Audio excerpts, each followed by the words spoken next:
ధర్మశాస్త్రుడు అతని వంటి వాడు ఎవడు లేడు, ధర్మశాస్త్రాన్ని పాటించిన వాడు నా శిష్యుడు ఉన్నాడు.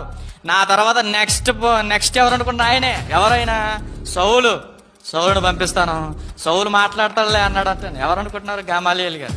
అప్పుడు గమాలీయేలు అనగానే ఇప్పుడు ఎవరు సీన్లోకి వచ్చారు? స్టెఫనుతో వాదించడానికి. ఇప్పుడు చెప్పాను, సౌలు వచ్చారు. ఇప్పుడు సౌలు వచ్చిన తర్వాత ఏం జరిగిందంటే, అంటే సౌలు కూడా మాట్లాడుతున్నా కానీ ఆ సౌలు వేస్తున్న ప్రశ్నలకి ధీటైన సమాధానం ఎవరు చెప్తున్నారు?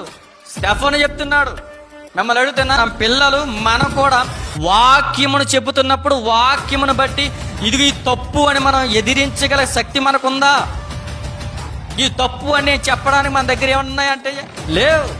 దేని గురించి వాదిస్తాం? ఆ పొలాల గురించి వాదిస్తాం, కాలువల గురించి వాదిస్తాం, డ్రైనేజ్ కోసం వాదిస్తాం, నీటి కొరకు వాదిస్తాం. కానీ వాక్యం కొరకు వాదోపవాదాలు ఎక్కడైనా జరిగాయా?